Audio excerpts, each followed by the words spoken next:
Damos início agora ao Toxicologia em Debate. É a proposta que a Sociedade Brasileira de Toxicologia tem nos passado para a população para trazer os assuntos mais atuais sobre intoxicação. O assunto que ficou muito evidente do mês de janeiro, fevereiro, agora, início e final de março, é sobre a intoxicação por elementos químicos, com ênfase em intoxicação por mercúrio pelos povos Yanomami.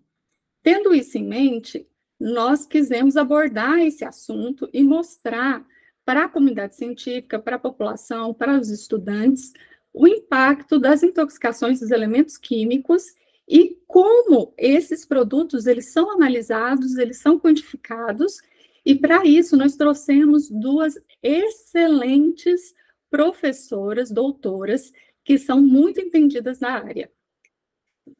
Uma delas é a doutora Andréia Franco Amoras Magalhães. É uma excelente toxicologista, trabalha no Centro-Oeste, no Distrito Federal, é a chefe do Centro de Formação Toxicológica, trabalhou por muito tempo com metais, hoje uma queda dos casos, né? Porém, trabalha muito no ambulatório de toxicologia dentro do SAMU do Distrito Federal. Ela possui graduação em medicina pela Universidade Federal do Pará e residência médica e clínica pela UFPA e especialista em toxicologia clínica pela UFPA também. Trouxemos também a professora doutora Márcia Mesco, que é bacharel e licenciada em Química pela Universidade Federal de Pelotas, mestre e doutora em Química pela Universidade Federal de Santa Maria.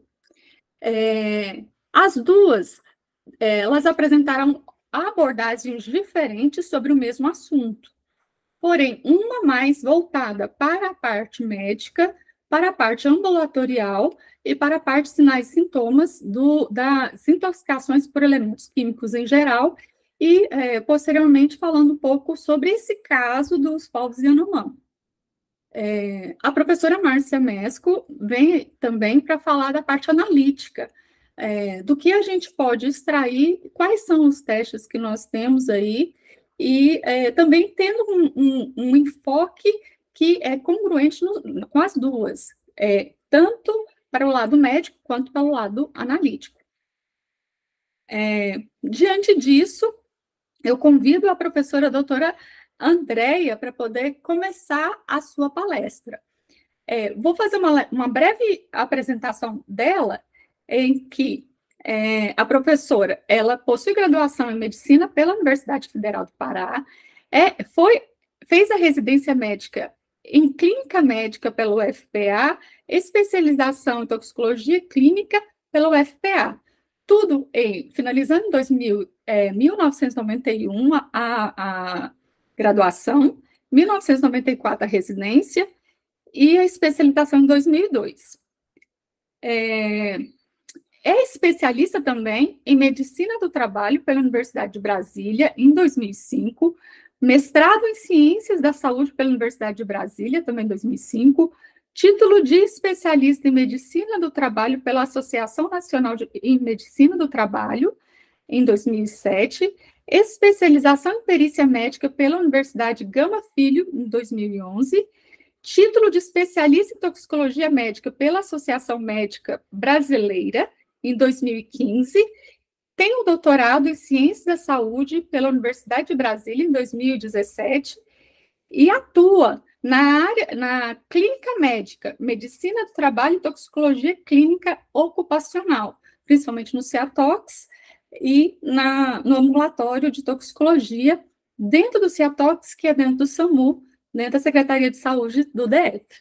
Além de tudo, é coordenadora, que eu sei, né, que é coordenadora do curso de Medicina pela Unieuro, professora, e foi professora da UNB por muitos anos, enfim, tem um currículo enorme, excelente, e trouxemos ela para poder falar um pouquinho sobre as intoxicações dos elementos. Seja muito bem-vinda, professora, doutora Andréia. Ai, Muito obrigada, querida. Flavinha. Isso, né? Faltou no meu currículo aí que eu trabalho com você no Ciatox, né? Ah, sim. E Isso, já sabendo do seu né? currículo, resolvi E trazê-lo para. o que muito me engrandece, né? Poder trabalhar, né, com profissionais tão competentes como a gente tem no centro. Em primeiro lugar, eu gostaria de agradecer a Sociedade Brasileira de Toxicologia, né, em nome do seu presidente, a turma jovem, né, que está patrocinando e que está estimulando esses eventos. E é muito bacana quando a gente discute temas tão atuais, né, e tão importantes para o Brasil. Tá? Eu vou pedir para a Flávia, né, eu fiz uma apresentação, né, bem curta, mas voltada dentro dos metais pesados para dois grandes produtos, né, já que a gente tinha um pouco de tempo, principalmente chumbo e mercúrio, tá? Tanto do ponto de vista ambiental quanto do ponto de vista ocupacional. Tá? Flávia, pode passar, se você quiser isso, já ir passando, eu acho que fica mais fácil. Né? Uma coisa que é bacana nesse cenário, né, que a gente vive da toxicologia, e eu já milito na toxicologia já há alguns anos, inclusive aqui, né, a Flávia bem disse, nós temos um ambulatório de toxicologia, inicialmente toxicologia ocupacional, voltado muito mais para trabalhadores expostos a produtos químicos no seu ambiente de trabalho, mas também, né, atendendo trabalhadores expostos, né, via acidente ou de forma ambiental, atendidos pelo centro e que a gente encaminha para o ambulatório, tá? Pode passar, Flávio. A gente tem que contextualizar, né, o nosso cenário, o nosso estudo, né? Primeiro a gente tem que entender que a intoxicação ela é um problema de saúde pública, tá? Então nós temos que ter um olhar apropriado para as intoxicações. No Brasil, nós temos grandes centros de referência e que estudam as intoxicações, né, sejam só as exposições ou as intoxicações mesmo, que são os centros de informação e assistência toxicológica.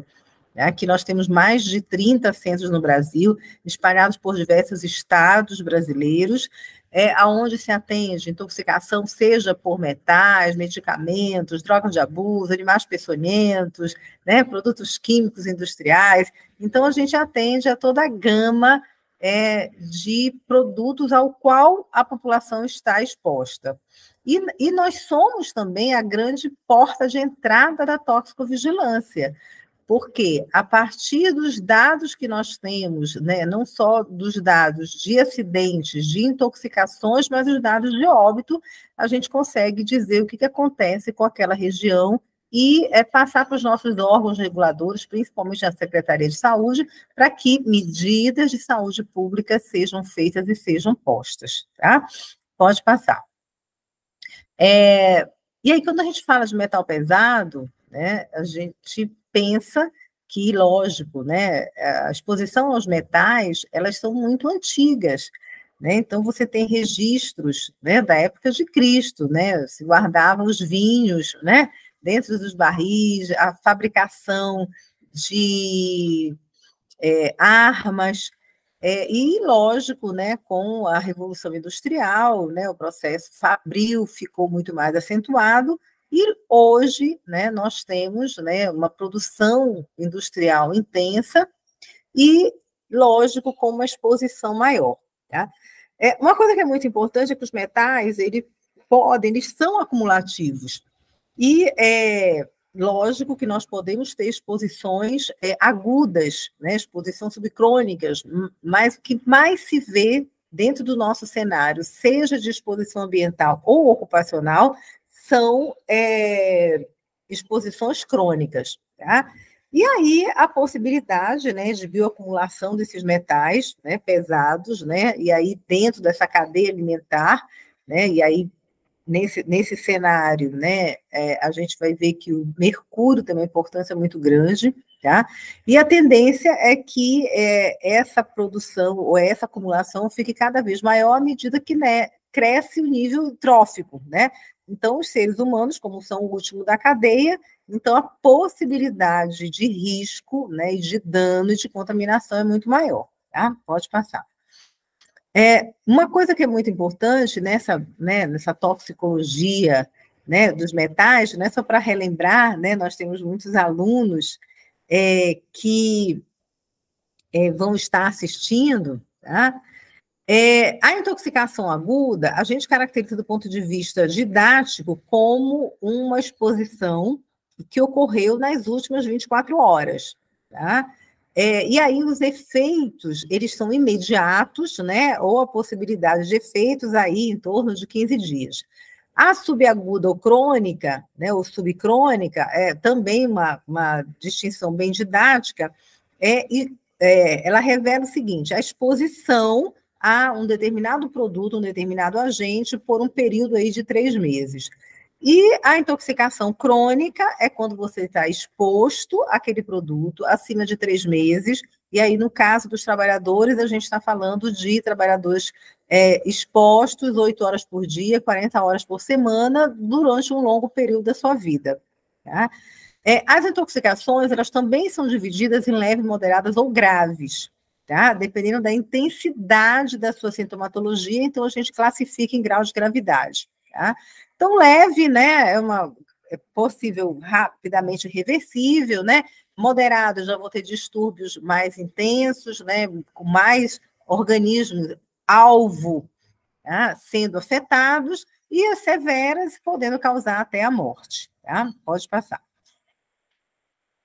As principais vias de absorção, tá? E aí a gente trazendo para os metais pesados, eles podem ser absorvidos via dérmica, via respiratória e via digestiva. Então, isso é muito importante, porque do ponto de vista ambiental, né, nós temos as 3 formas de possibilidade, lembrando que a via digestiva, né, é muito importante, né, do ponto de vista ambiental, com contaminação de água e alimentos, e a via dérmica e a via respiratória sendo, né, fundamentais aí para contaminação e para a exposição do trabalhador, né, quem trabalha com isso dentro do seu ambiente de trabalho, tá? Pode passar. E aí a gente vai falar um pouquinho do chumbo, tá? Pode passar, Flavinha. Quais são as fontes? Tá? Se a gente pensar que nós temos inúmeras fontes e possibilidades de exposição ao chumbo, nós também temos que pensar que nós também temos uma grande possibilidade de termos pessoas contaminadas, então pacientes com níveis acima do limite permitido pela legislação e que nós não estamos investigando. Então, chumbo é algo, né? Todas as cidades nós temos automóveis, nós temos oficinas mecânicas, nós temos pintura automotiva, nós temos fabricação de copo, né? Nós temos fabricação de tinta, nós temos cristais. Então, assim, nós temos uma enorme gama de produtos e de processos que utilizam chumbo na sua composição. Pode passar. E nesse cenário, tá? Quando nós temos um processo muito intenso de exposição, então nós temos uma maior quantidade de pessoas expostas. E é uma grande preocupação que nós temos, né, enquanto exposição, é como que nós vamos fazer diagnóstico correto. A gente tem uma dificuldade muito grande de exames laboratoriais em toxicologia, seja no Distrito Federal, seja em outros estados do Brasil, pela rede pública. Tá? Então, assim, os LACENs, né, que são as grandes referências dentro do SUS para exames laboratoriais, nem sempre estão preparados para realizar as análises, seja de metal pesado, seja de agrotóxico, né, seja de medicamentos de urgência. Então, isso dificulta o nosso diagnóstico, tá, dessa intoxicação. Pode passar. Então, assim, a gente viu a enormidade, né, de produtos, tá? Mas a gente também, isso do ponto de vista ocupacional, e a gente também tem exposições, né, do ponto de vista acidental, tá? Presença de armas de fogo no organismo, né? Contato com solo contaminado, contendo chumbo, ingestão acidental, utilização de vasilhames que contêm chumbo na sua tinta e que aquecem e migram, né, para alimentação. Então, como nós já trabalhamos em centro há muitos anos, acaba que a gente pega muitos casos, né? E a gente tem muitos relatos, né? Tem uma casuística muito grande. Recentemente a gente teve um caso, né, de uma senhora gravemente acometida porque tinha uma bala alojada há muitos anos, né? Fica perto da Sinop, com todo o comprometimento de gravidade, neurotoxicidade. Então, assim, não é tão difícil a gente ver esses casos. O que está faltando é fazer diagnóstico, tá? Pode passar. Aí, quando a gente fala de chumbo, a gente também tem que falar de crianças, tá? Porque elas são muito acometidas no caso de uma intoxicação ambiental, tá? Elas são muito vulneráveis, né? Estão em desenvolvimento rápido e constante, lógico, e elas são as mais sujeitas por a baixa imunidade, né, o não a crescimento ainda de todos o seu mecanismo de detoxificação, né, e o fato de elas terem baixo peso, tá? Então, a proteína circulante, né, então o chumbo fica muito mais livre, e isso leva a uma maior intoxicação. Então, as crianças, elas são uma grande preocupação em relação à intoxicação por chumbo de cunho ambiental, porque pode, né, levar a um dano para a saúde daquela criança para o resto da vida. Né? Então, tem vários relatos, né, a literatura é vasta, de baixas doses de chumbo contínuo leva à diminuição do desenvolvimento intelectual e esses efeitos geralmente irreversíveis. Tá? Pode passar. E aí, quando a gente fala da intoxicação por chumbo, né, qual que é o efeito tóxico disso? Tá? Então, assim, o chumbo, né, ele tem o seu mecanismo, né, da etiopatogênese. O cálcio é um componente crítico, né, para numerosas funções bioquímicas e metabólicas do nosso organismo. E o chumbo, ele vai ter a capacidade de mimetizar e competir com cálcio para essas funções. Então, ele vai bloquear a entrada de cálcio, né, para as terminações nervosas, inibe as ATPases de cálcio, sódio, potássio, então ele afeta o transporte da membrana celular, inibe a utilização de cálcio pelas mitocôndrias, né, então vai interferir na produção de energia, né, então as nossas funções né, cerebrais essenciais, tá? Então, olha a quantidade de funções, né, que eu vou ter relacionadas ao mecanismo do cálcio e que o chumbo vai interferir diretamente, tá? E aí, é lógico, a partir disso, eu vou ter todos os efeitos dos sinais e sintomas clínicos, tá? Pode passar. E aí, quando eu tenho altas concentrações, né, de chumbo, tá? Seja no meio ambiente ou já seja na corrente circulatória, né? Mas vamos começar pelo meio ambiente. O contato humano com esse metal vai levar a distúrbios em praticamente todas as partes do organismo, né? Porque eu estou falando, né, de cálcio que está no organismo todo, tá? Então, o sistema nervoso central, o sangue, os rins, podendo sim levar uma encefalopatia grave, uma insuficiência renal grave, levar à morte, tá? Em baixas doses, né?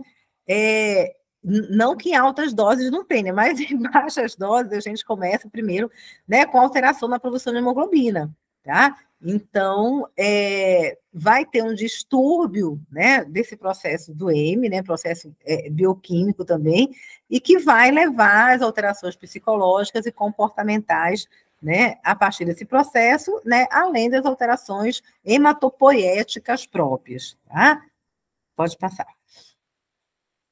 E aí, como age, né, o chumbo no organismo? Tá? Então, os efeitos, né? A gente sabe que ele é extremamente bem absorvido, contaminação ambiental e contaminação ocupacional.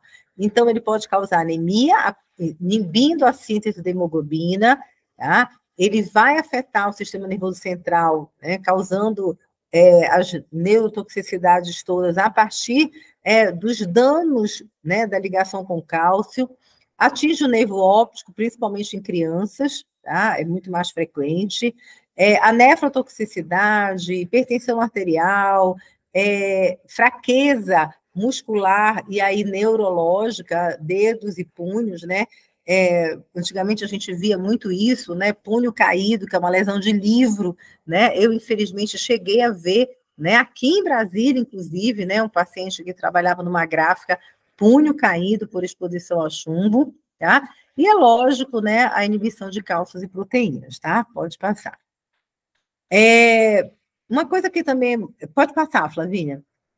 Uma coisa que é muito importante, tá, é que os sinais e sintomas das intoxicações, e aí principalmente quando a gente está falando de intoxicação crônica, você tem que pensar, né, na intoxicação para poder fazer diagnóstico, porque são sinais e sintomas inespecíficos. Então, são semelhantes a outras inúmeras patologias que nós temos, e na grande maioria das vezes o diagnóstico de intoxicação é um diagnóstico de exclusão. Tá? Então, quais são os sintomas mais frequentes? Falando de intoxicação leve, moderada e grave. Tá? Leve, né? Mialgia, irritabilidade, parestesia, fadiga, dor abdominal intermitente, letargia. Tá? Na moderada, eu já vou aumentando, né, o número de sinais e sintomas. Eu tenho sintomas gastrointestinais muito mais importantes, eu já tenho disfunção sexual, redução da libido, né, já tenho tremores, dificuldade de concentração, tá? E na grave, eu já tenho um quadro de neuropatia motora, posso ter crise convulsiva, posso ter encefalopatia, né, e a nefropatia, que é muito grave, tá? Pode passar. Então, quando o paciente chega, seja numa unidade básica de saúde, né, seja no hospital, tá, nem sempre, né, ele vai chegar com esse diagnóstico. O diagnóstico vai ser baseado na epidemiologia. A gente diz que o diagnóstico ele é clínico e laboratorial. Porque para diagnóstico de intoxicação, a gente leva algumas premissas, né? Primeiro, eu tenho que ter sinais e sintomas clínicos, né, específicos relacionados com aquele produto químico e um diagnóstico laboratorial correto, né? Um diagnóstico que faça confirmação. Então, é aquele paciente que pode chegar com anemia, com sinais de hipotiroidismo, de polineuropatia, cefalopatia, hipertensão, arritmia, né? Já com insuficiência. E aí, no nosso screen de possibilidades, tá? A intoxicação por chumbo vai entrar a partir de dados clínico-epidemiológicos. Teve exposição, ou trabalha em alguma área contaminada, tem um projétil alojado no corpo. Então, a anamnese, ela é muito importante para esse processo diagnóstico. Pode passar. E o diagnóstico laboratorial? Nós podemos fazer o diagnóstico clínico, ele é fundamental. Então, você só vai pensar e solicitar exames a partir da suspeita diagnóstica clínica. Então, eu tenho indicadores de exposição, tanto de sangue quanto de urina. Tá? Os dois, né, podem ser utilizados, então eu posso dosar chumbo no sangue, posso dosar chumbo na urina, assim como eu posso dosar, né, uns indicadores indiretos, né, dosagem da zinco-protoporfirina, a determinação do ácido deltamina-levulínico na urina também, né, nós utilizamos principalmente a dosagem urinária para avaliação de trabalhador. Tá? Então, o monitoramento desse trabalhador, seja no seu admissional, seja no seu periódico, né, seja no seu demissional, isso é muito importante para saber como que está a exposição e fazer a detecção precoce do agravo e desse dano. Tá? Pode passar. E aí, nós temos uma estimativa, tá? Medicina não é matemática, né? Mas de possibilidade, quantidade de microgramas por decilitro, tá? Que esse paciente tem no sangue, né? Aí correlacionando com a urina, versus sintomatologia. Tá? Então, quanto maior a quantidade de chumbo encontrado, maior a possibilidade de dano, tá? Então, de 25 a 60 microgramas é aquele paciente que está naquela fase inicial. Cefaleia, irritabilidade, dificuldade de concentração, né? Anemia, tá? Redução nervosa diminuída, então ele pode ter parestesia, ele pode ter um pouco mais de letargia. Conforme vai aumentando, eu vou ter mais manifestações gastrointestinais, mais manifestações hematopoéticas, de cardiovasculares e renais, tá? E até aquele quadro muito mais grave, que é o quadro da encefalopatia, tá? Por exemplo, a moça, né, que a gente lembra muito bem, atendemos ela, né, Flávia, que tinha uma bala alojada, ela já chegou no quadro de encefalopatia grave, tá? Então, já chegou no hospital. Então, ela não fez, né? Infelizmente, foi mal conduzida, porque tinha um projétil, não foi avaliado, né? Não foi dosado, né? Para ver como é que estavam os seus níveis, né? Possibilidade de quelar, já que o projétil estava alojado em uma área de difícil acesso, né? E aí a equipe avaliou, então, o risco-benefício, então, deixou o projétil lá alojado, tá? Então, acaba que a gente tem que pensar nisso. Pode passar. E aí nós também temos, né, uma outra suspeita, que é a linha de Burton, tá? É como se fosse próximo à raiz do dente, né? Essa linha enegrecida de depósito, né, de destruição gengival. Hoje quase nós não vemos, eu cheguei a ver também no ambulatório, né? Eu fiz muitos anos no ambulatório no Sereste, né? Então, hoje bem menos, mas é um fator de confundimento, tá? Então, a gente vai precisar da equipe multidisciplinar, a gente vai precisar que o dentista avalie para a gente chegar no diagnóstico, né? Porque senão pode passar de uma doença periodontal, uma cárie, e acaba que a gente não faz diagnóstico, tá? Pode passar. Outra coisa que é muito importante é o raio-x de ossos longos, né? Porque eu vou ter essa mobilidade, né, do cálcio e do chumbo. Então, eu vou ter uma rarefação, né, mais no meio, e aí eu ainda vou ter depósito de cálcio mais nas epífises, tá? Então, também o osso longo, ele é importante para o diagnóstico, tá? É lógico que se você tem fácil acesso, tá, para os laboratórios de toxicologia na rede pública, ótimo, então você vai conseguir fazer isso com maior facilidade, tá? Pode passar. E aí, se a gente fala em indicador biológico, a gente tem que falar, né, de chumbo sanguíneo, então a plumbemia, tá? Então, amostra de sangue parinizado, né? E aí, conserva na geladeira e tal. E duas coisas que eu quero falar que são muito importantes. O valor de referência é o valor, tá? Que é o valor que se espera para a exposição ambiental da população, tá? Então, às vezes as pessoas ficam extremamente assustadas, né, quando pegam um valor de referência, tá? E o indicador biológico máximo permitido, não, é um indicador de legislação, tá? Para quem trabalha exposto a chumbo no seu ambiente de trabalho. Então, por isso que tem essa diferença, né?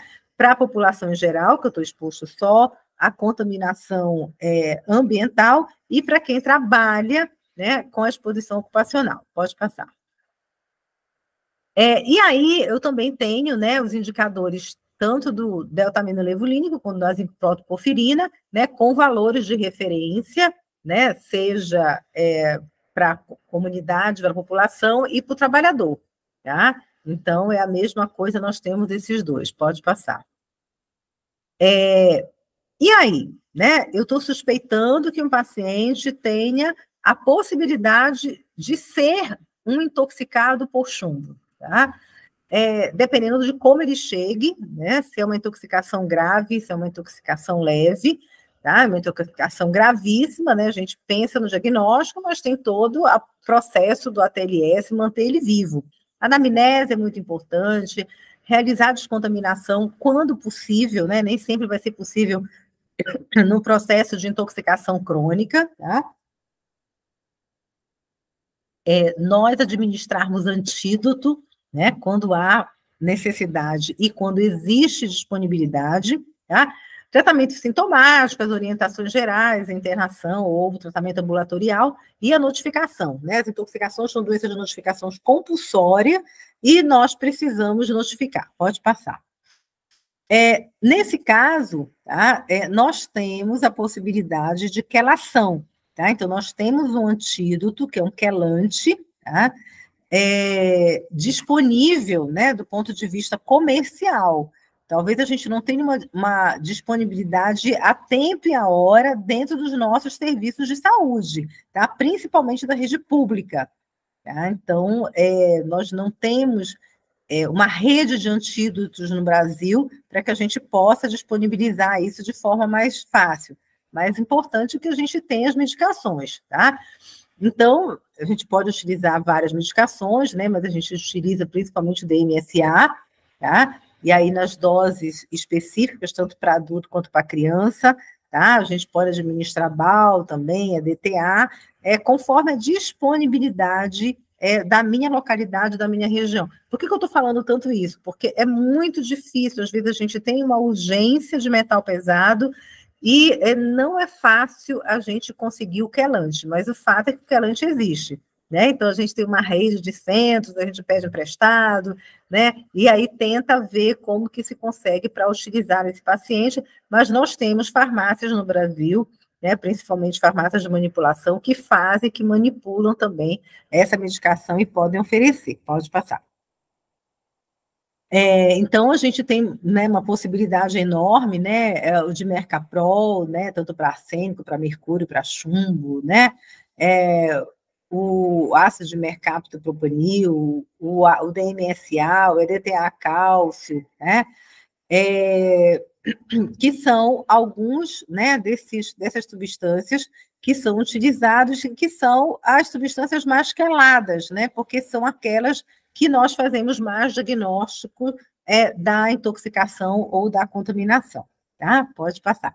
Uma coisa que é importante é que a gente nem todo caso que nós tenhamos níveis, né, e aí a gente vai trabalhar com aquela faixa dos 60, tá?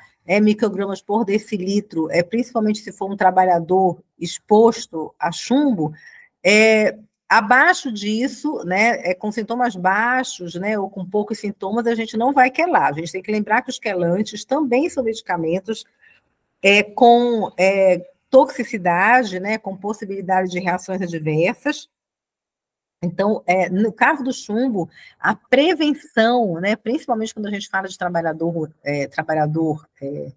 exposto a chumbo, a prevenção é sempre fundamental, para que ele não chegue a níveis, né, de ação, para que seja afastado do trabalho, né, o afastamento do trabalho vai ser sempre a primeira possibilidade, e aí depois vamos tratar sinais e sintomas, e se necessário, aí sim, vamos fazer o quelante, tá? Eu trouxe só um caso aqui, né, só para ilustrar, né, que é um caso nosso do ambulatório, tá? E aí eu fiz um resuminho aqui, é um paciente novo, 32 anos, casado, procedente natural daqui, né, de Brasília, na região administrativa de Ceilândia, e ele veio encaminhado de uma unidade básica de saúde, uma unidade de São Sebastião, porque o médico, né, suspeitou, né, que ele pudesse ter uma intoxicação por chumbo e mandou lá para o nosso ambulatório, porque ele é um ambulatório terciário, tá? Então, ele relata que ele trabalha numa funilaria, tá, há 3 anos. Não utiliza qualquer tipo de EPI, não utiliza máscara, luva, a funilaria também não tem qualquer tipo de exaustão, tá? E ele vem apresentando, há mais ou menos uns 6 meses, irritabilidade, fraqueza muscular, dores musculares, insônia, dores abdominais e diarreia. Tá? Então, é muito interessante com um rapaz super novo, e ele até disse, eu fui procurar ajuda porque minha mulher não me aguenta mais, né? Que eu estou muito aborrecido, tá? E quando a gente dosou, né, então pedimos para nós aqui no Distrito Federal, né, a gente também tem uma certa dificuldade para fazer o exame toxicológico, mas fizemos, né, via o LACEN, o nosso laboratório central, e ele tinha, né, uma dosagem abaixo dos 60, né, de 46 e pouco mais, com sintomatologia, tá? Naquele momento, então, qual é a primeira medida? Afastá-lo do ambiente de trabalho. Então, ele era um funcionário de carteira assinada, registrado, então, você tem que ficar aí pelo menos 90 dias, 3 meses, tá? Pelo INSS, né, de benefício, afastado do risco da situação, tá? E aí a gente faz, né, o sintomatológico, pede outros exames, aí faz o screen todo, mas o fundamental era afastá-lo da fonte. Então, dentro de 3 meses, a gente pediu, né, vários exames, aí você avalia pulmão, avalia, né, pede ultrassom, pede isso, pede aquilo, então, toda aquela gama. E quando ele voltou, depois de 3 meses, né, ele não tinha diminuído nada, né, muito pelo contrário, estava 48. Como que pode? Você está afastado do serviço? Tô, sim, senhora. Aí eu disse, não está. Você não está afastado do serviço. É impossível. Você está trabalhando em outro lugar? Não, senhora. Aí foi em cima, foi embaixo.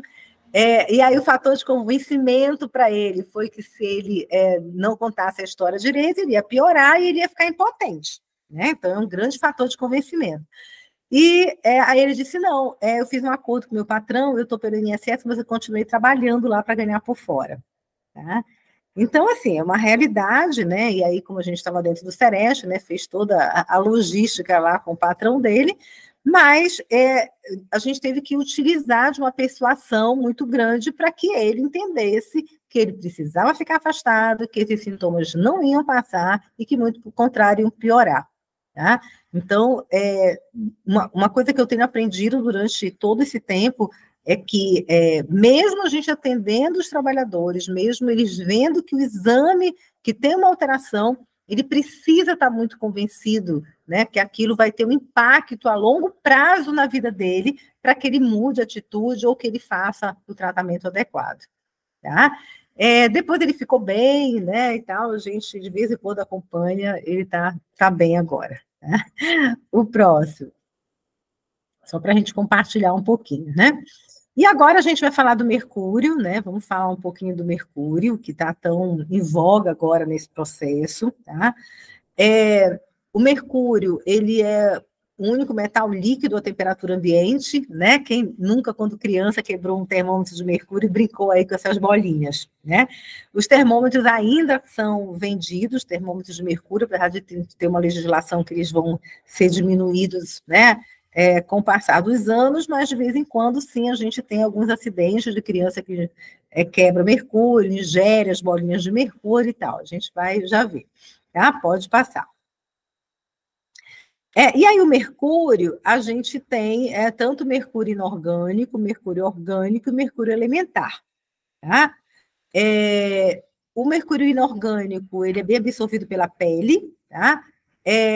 O orgânico também, né, nesse processo muito mais de via digestiva, né, fauna, flora, e cai lá na intoxicação humana, tá? E o mercúrio elementar, ele precisa estar aquecido para ele ser aspirado, tá? Para ele causar uma intoxicação, tá? Pode passar. E aí, no ciclo do mercúrio, que é o que acontece, né, nos garimpos, eu tenho o mercúrio inorgânico, tá, que, né, é utilizado no processo de separação do ouro, tá, que vai virar, vira metilmercúrio, né, o vapor, cai no rio, chove, as bactérias, né, metagênicas vão transformar em metilmercúrio, né, que vai entrar na cadeia alimentar através dos peixes, tá? Pode passar. E o mercúrio, assim, a mineração de ouro e prata, ela precisa muito do mercúrio, ela ainda é muito utilizada. Há muitos anos atrás, né, e eu acompanho, né, essa história dos garimpos há muitos anos, porque eu sou paraense, né, eu sou amazônica, né, ainda lembro muito da história da Serra Pelada e de N outros garimpos ao redor, né, dos interiores do Pará, tá? Então, a gente vai falar já do garimpo, mas assim, o mercúrio, ele é utilizado em vários processos, né? Na fabricação do espelho, de lâmpadas, de pilhas, de termômetro, medidores de pressão, né? Que hoje a gente muito menos, né? A gente quase não vê, com coluna de mercúrio, né, estão sendo proibidos, fabricação de tinta como pigmento, agrotóxicos, né, formulação de medicamentos, reagentes analíticos, né, os amálgamas dentários foram muito utilizados, né, hoje bem menos, tá? Então, assim, independente da exposição ambiental, nós temos uma exposição ocupacional importante ainda ao mercúrio, tá? Pode passar. E aí, quando a gente vê, né, a inalação de vapores, ela, lógico, né, que ela é a principal via de exposição. Então, a exposição via pulmonar, ela é muito importante, tá? 80% é absorvido no pulmão. A absorção dérmica é em torno de 30%. O mercúrio metálico, ele não é absorvido via digestiva. E aí eu vou puxar o gancho para o termômetro. Então, quando a criança lá quebra o termômetro, né? E come as bolinhas de mercúrio, ele, na realidade, ele é absorvido muito, né? Uma proporção muito baixa. Então, do ponto de vista médico, ela não vai ter sinais e sintomas. Então, a gente consegue, né, dizer para a mãe, dizer para o pai, dizer para o médico, né, que aquilo não vai ter grande toxicidade para a criança e que não se precisa fazer nenhum procedimento cruento com a criança, né, na tentativa de retirar o mercúrio, tá? Então, isso é importante, né? Mas só que quando ele é inalado, ele é prontamente absorvido, cai na corrente circulatória, né?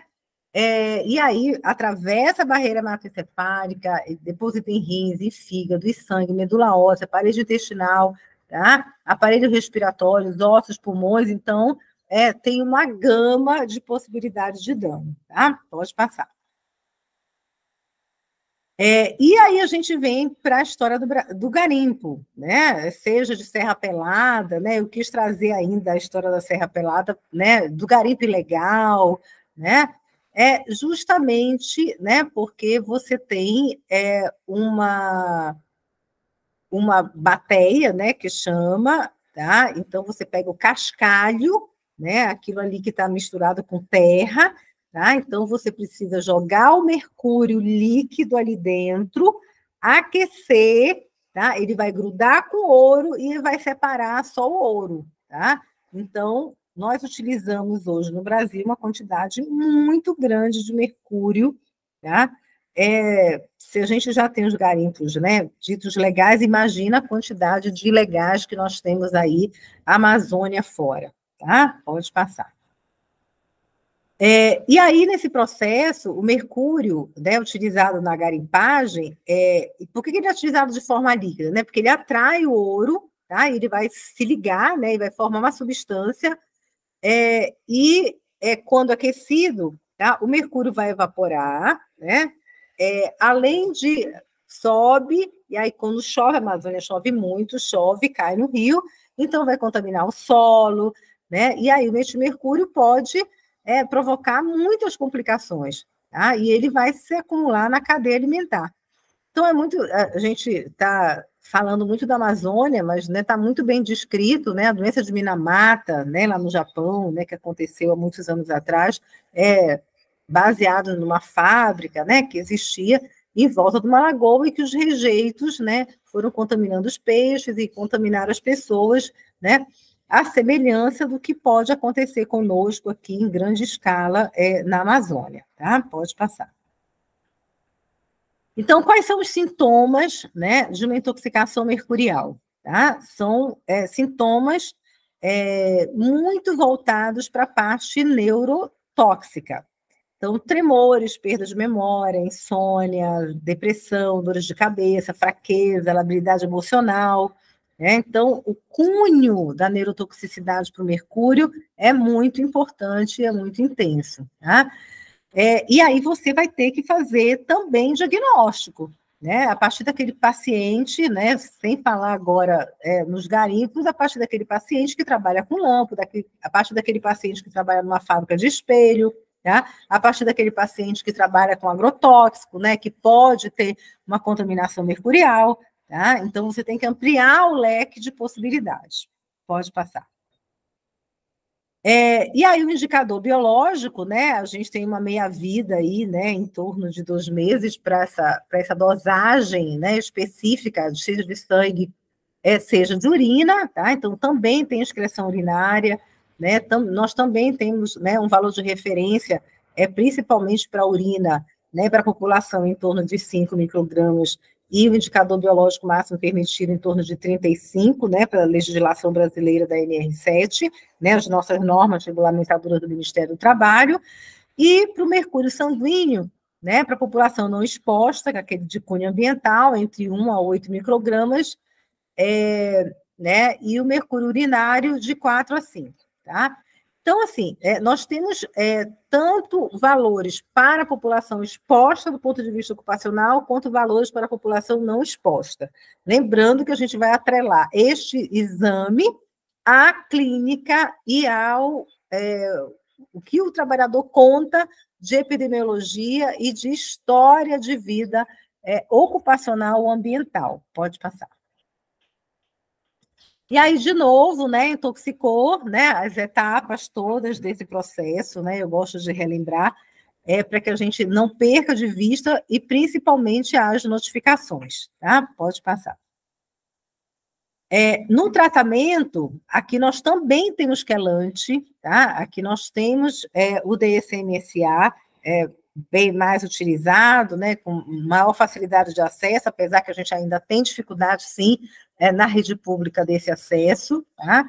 Então, a via intravenosa é a preferida, mas a gente pode fazer via oral, dependendo do caso, dependendo da gravidade, tá?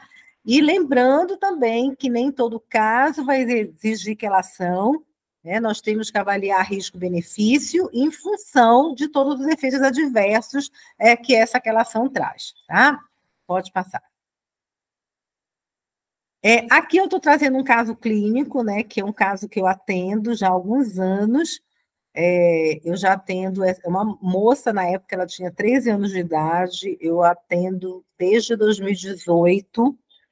Ela, em tentativa de autoextermínio, ela comprou vários termômetros de mercúrio, quebrou todos os termômetros, aspirou numa seringa e se injetou, tá? Então, esse é o raio-x, né, inicial dela, tá? Então, a gente vê vários fragmentos, né, dentro do pulmão. É uma menina, pode passar, Flávio, o outro. Tá? É uma menina que a gente acompanha, isso aqui é pós-quelação, tá? Ela tinha níveis bem altos, né, de mercúrio urinário e mercúrio sanguíneo. Eu fiz da MSA, a gente mandou comprar lá em Araçatuba, tem uma farmácia de manipulação, então a família comprou, fizemos a quelação, e a gente acompanha, tá? Com a possibilidade dela ter um monte de fibrose aí nesse pulmão, tá? Ou de evoluir para uma insuficiência renal, tá? Até o momento, né, não desenvolveu, faz acompanhamento, né, é rigoroso, a gente avalia ela o tempo inteiro. Então, vamos ver, né, como que o quadro evolui, mas, infelizmente, é uma realidade, então, muito importante quando a gente tira os termômetros de mercúrio da rua, não só para acidentes com criança, mas, infelizmente, também para esses casos, né, de tentativa de autoextermínio. Tá? Pode passar. Bom, e aqui eu quero agradecer, né, o convite. Isso aqui nós somos o Ciatox, a nossa equipe, né? Eu, Flavinha, aqui, toda a nossa equipe do centro, e 2 centros de informação toxicológica do Brasil. Eu sou da Abraciste também, né? E é uma associação brasileira dos centros de informação toxicológica, e eu digo que nós somos lutadores da causa, né? E que a todo momento a gente briga para que a gente consiga, né, trazer a toxicologia para uma discussão efetiva, né, de Ministério da Saúde, que ela tenha um assento, né, porque ela é, sim, um agravo importante do ponto de vista de saúde pública e que ela merece ser cuidada, ser olhada, ser investida. A gente precisa de qualificação, né, precisamos de treinamento, de capacitação, de recapacitação para os profissionais de saúde, assim como de banco de antídotos, né? Então, a gente chama de reivindicações aí que a gente precisa fazer e que é muito importante para o Brasil. Muito obrigada. Eu que agradeço. Muitíssimo obrigada, doutora Andréia. Foi show, amei.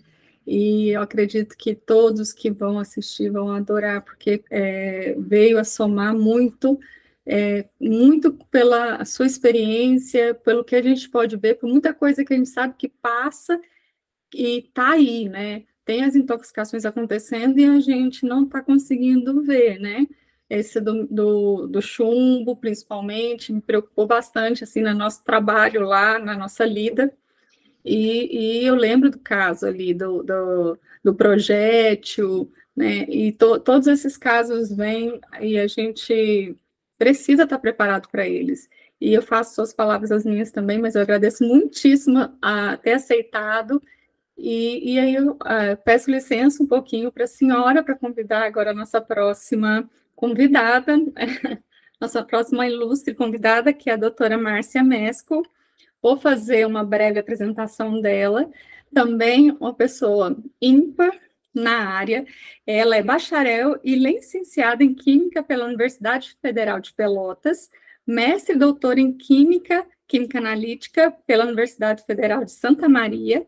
Foi professora da Universidade Estadual do Rio Grande do Sul, onde atuou como química na farmacopeia brasileira, dentro da Anvisa, e foi pesquisadora do Inmetro, produzindo materiais de referência certificados de fármacos.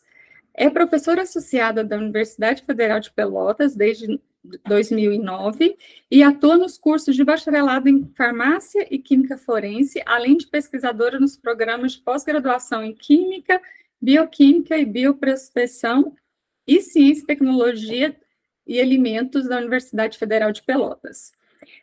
Tem experiência em diversas áreas acadêmicas administrativas, né? Foi chefe do Núcleo de Planejamento de Infraestrutura de Pesquisa, junto à Pró-Reitoria de Pesquisa e Pós-Graduação da Universidade Federal de Pelotas, foi tesoureira, vice-presidente, diretora de divisão da Química Analítica pela SBQ, tem experiência na área de Química Analítica desenvolvendo métodos para a determinação de metais, né? Que é o que a gente está muito buscando nessa palestra de hoje, e não metais, em amostras biológicas, ambientais, alimentos, cosméticos e medicamentos, utilizando tecnologias alternativas e primando pelo princípio da química verde, né? Que é uma busca muito grande que nós temos hoje. Hoje é membro afiliado da Academia Brasileira de Ciências, Ciências Químicas e como membro titular da Academia de Ciências Farmacêuticas do Brasil. Ministra diversas palestras sobre inovação tecnológica, tem vários artigos, recebeu diversos prêmios e distinções nacionais e internacionais, e um prêmio que destacou muito foi para Mulheres na Ciência em 2012, que muito me orgulha, concedida pela L'Oréal Unesco. Em 2003, é a única latino-americana contemplada com o Prêmio Destaque para Mulher na área de Química e Engenharia Química da União Internacional de Química Pura e Aplicada, IUPAC.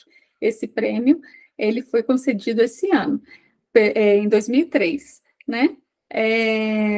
Por um trabalho, né? Distinguished Women in Chemistry or Chemical Engineering. E também muito nos orgulha. Então, seja bem-vinda. O momento da senhora fique à vontade, a gente vai estar aqui à disposição. Muito obrigada, Flávia. É um prazer estar aqui. Queria te agradecer em nome da Sociedade Brasileira de Toxicologia pelo convite, por estar aqui. É um prazer conhecer vocês e compartilhar um pouquinho do que a gente vem fazendo e mostrar um pouquinho como as áreas se conversam, né? Então, também queria agradecer pela oportunidade de conhecer a doutora Andréia, né, que é um colega que já mostrou aqui uma parte tão importante, né, que é o impacto do que chega na sociedade, né, então do que a gente faz nos bastidores e o quanto isso é importante para a gente garantir, né, uma qualidade de vida para a população, para a gente buscar preservar o meio ambiente, né, a gente conseguir conviver numa sociedade, né, evoluindo cientificamente, tecnologicamente, mas sem causar danos ou tentando minimizar esses danos, né.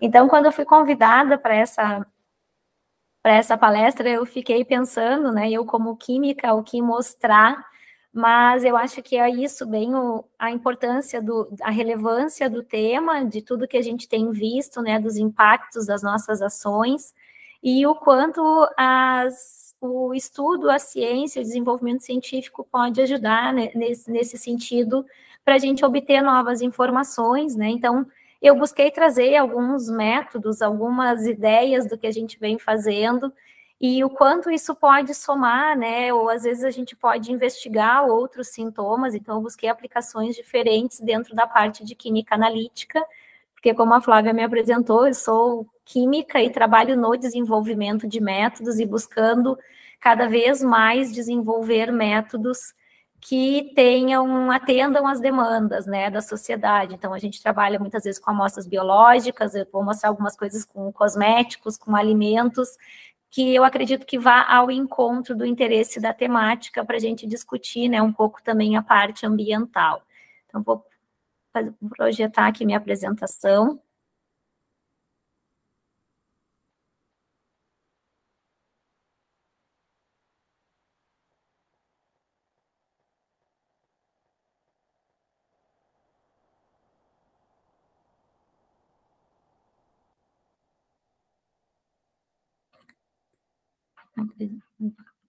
Acredito que vocês já estejam vendo, estou compartilhando minha... Então, eu busquei, né, fazer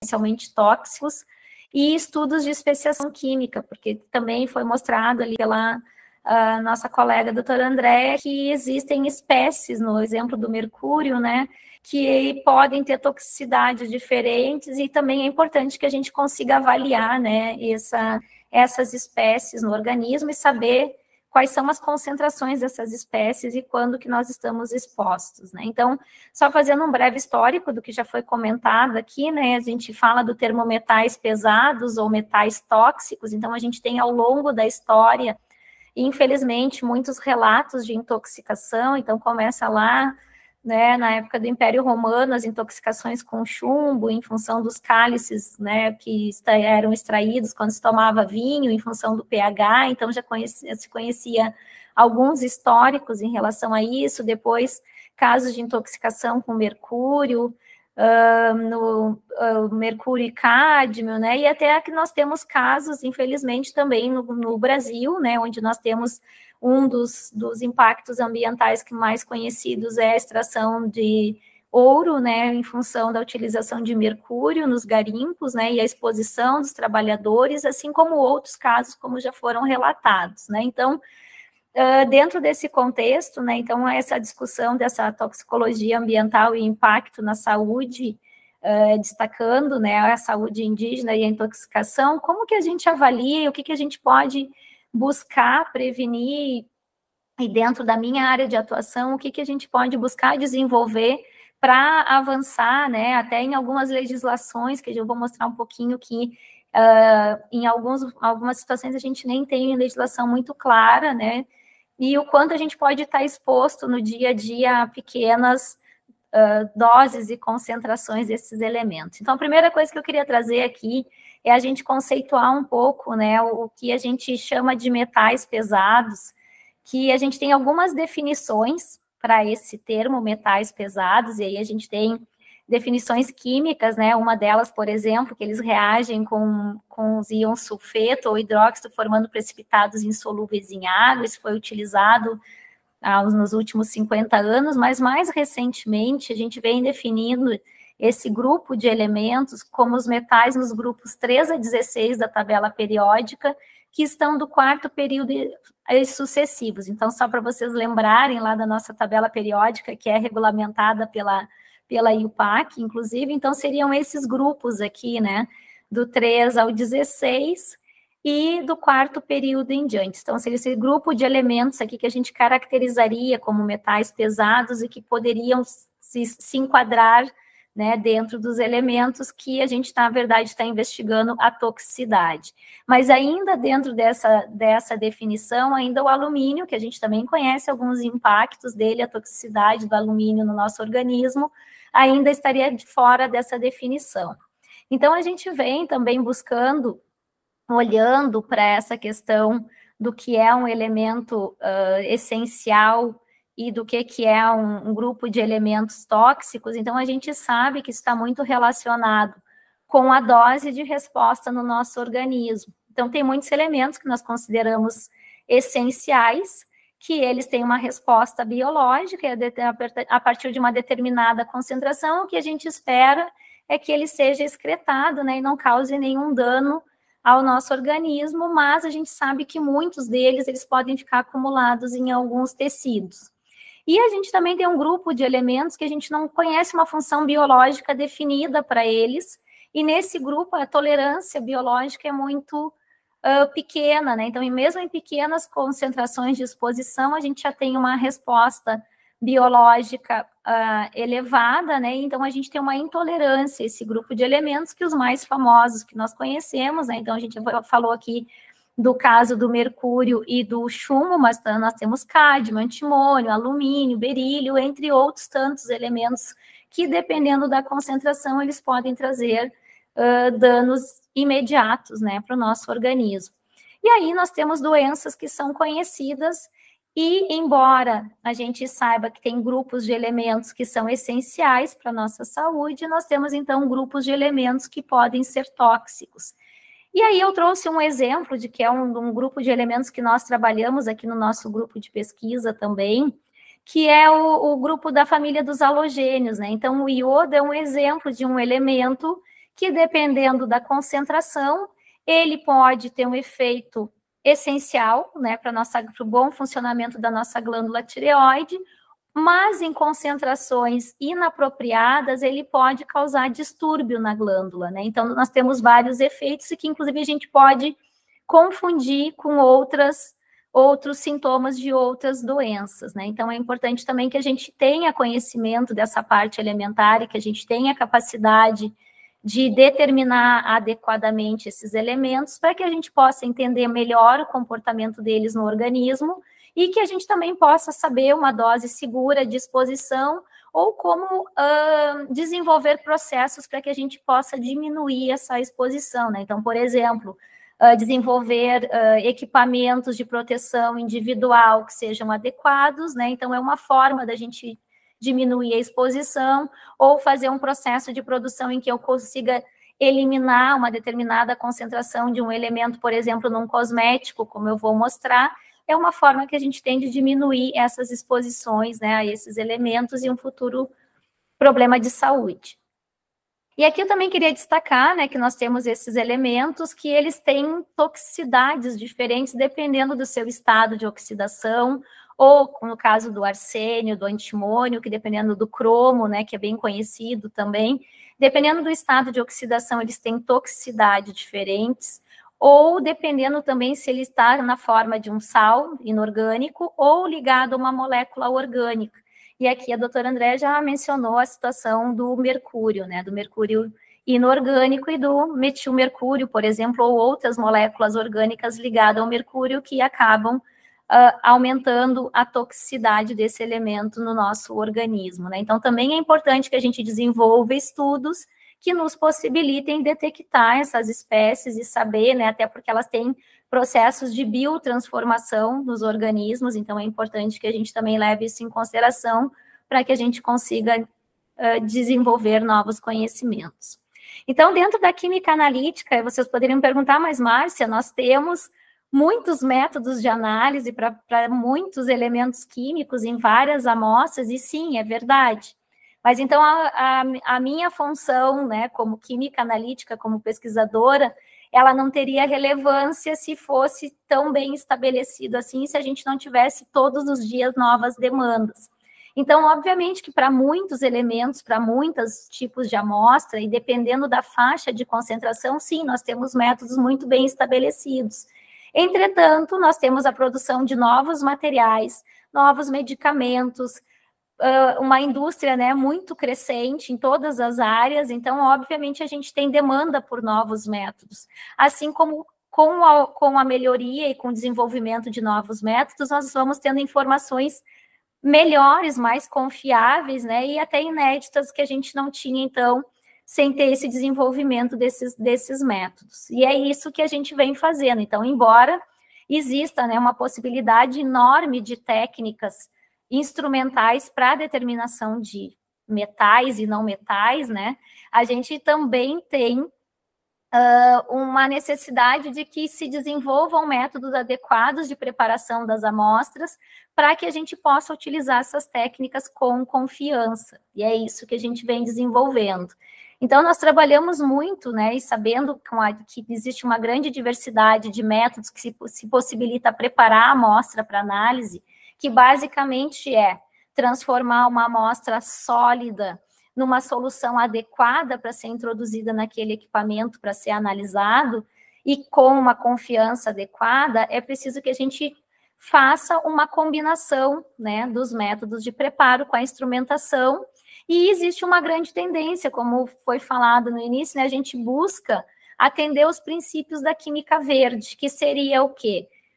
Não gerar, né, ou evitar gerar uma grande quantidade de resíduos depois das análises. Então, a gente vem buscando, além de atender a demanda por limites mais baixos, por limites, por técnicas e métodos mais confiáveis, a gente também vem buscando diminuir a exposição do analista, né? Então, o analista que trabalha com reagentes químicos tóxicos, né? Então, a gente vem evitando, buscando métodos que se utilizem soluções mais diluídas, que a gente gere menos resíduo, obviamente isso vai gerar um menor consumo de reagentes, isso vai também melhorar a capacidade de detecção, então a gente vem buscando desenvolver esses métodos para nesse sentido de atender novas demandas, tá? Então e que obviamente a gente tenha uma resposta num tempo mais rápido, né, que isso também às vezes é muito importante, se a gente tem uma demanda grande de análise, né? Quanto mais rápido a gente tem a resposta, a gente tem uma preocupação em ter uma resposta rápida para um sintoma de intoxicação, o ideal é que a gente tenha também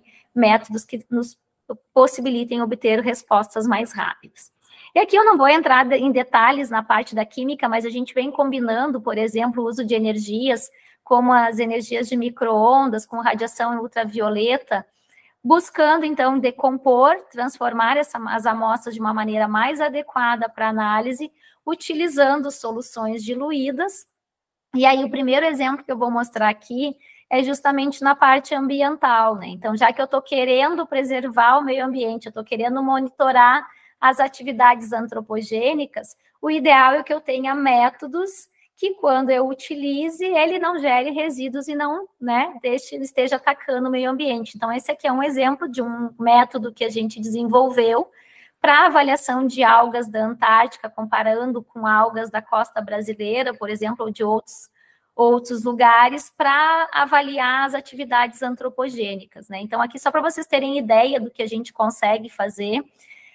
Aqui é um exemplo visual, né, de que nós utilizamos um ácido concentrado, que seria o método padrão, para fazer a decomposição e transformar essas algas numa solução adequada, e nós conseguimos, então, parâmetros que possibilitaram a utilização de ácidos bem diluídos, como o ácido 2 mol por litro, né? Então, a gente tem um grande fator de diluição que possibilitou ter os mesmos resultados, com a mesma confiança da análise, e assim a gente conseguiu determinar arsênio, cádmio e chumbo nessas amostras, utilizando uma quantidade de reagente muito menor e também num tempo muito menor. Então, com isso, a gente obteve, né, tirando todos os parâmetros analíticos que foram avaliados, para diferentes espécies de algas da Antártica, nós observamos que entre as espécies já existe uma variação elevada. Por exemplo, uma grande faixa de variação para os elementos como arsênio, como cádmio, como chumbo, né? Então, isso são resultados que nos possibilitam, num estudo maior, com uma amostragem maior, fazer comparações com outros locais de coleta e conseguir avaliar qual a origem desses elementos, né? Então, a gente consegue, com isso, com esses métodos, ter uma avaliação mais segura, tá? Então, esse é um exemplo. Aí eu trouxe outros exemplos aqui para a gente começar a ver que nós estamos expostos a muitos elementos químicos no nosso dia a dia. Então, aqui para deixar vocês um pouquinho triste, eu fiz um trabalho com chocolate, onde a gente também utilizou um método desses com reagentes mais diluídos.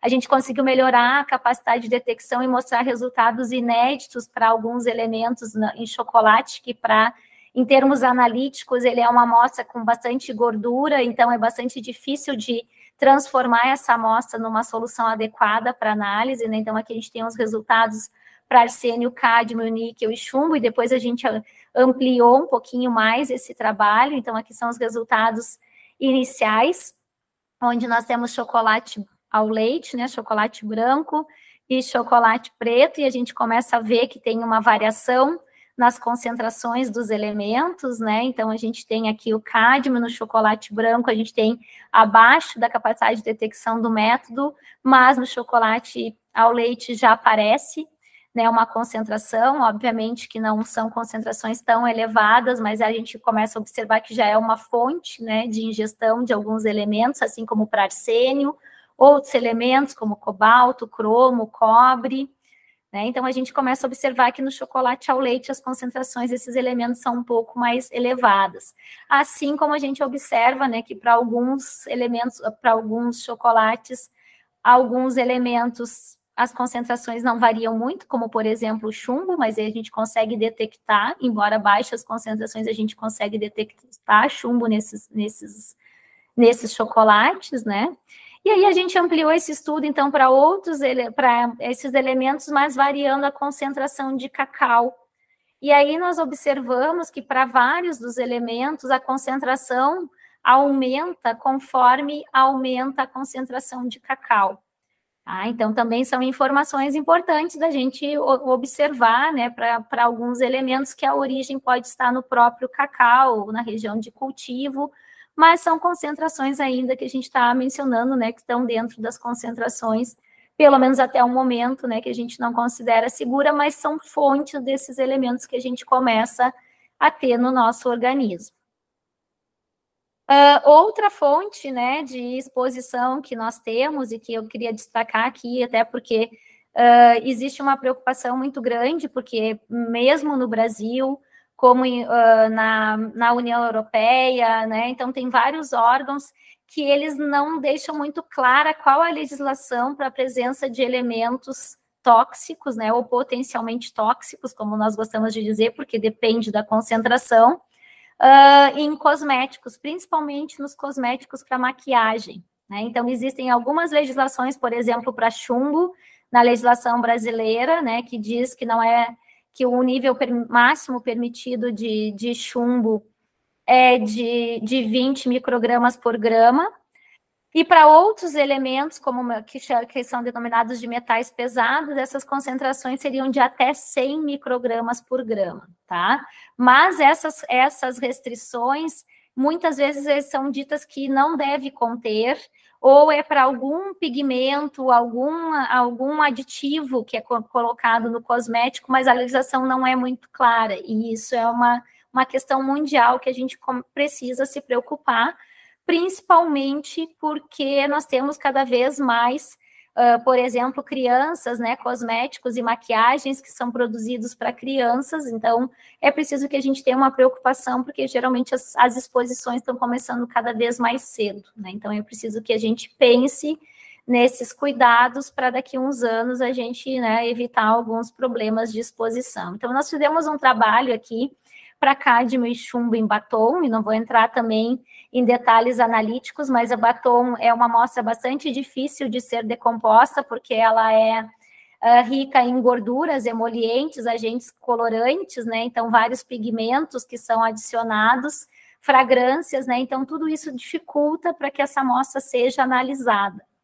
E aí nós analisamos tipos de batom, né? Porque agora nós temos batom cremoso, batom opaco, né? E que a gente chama de...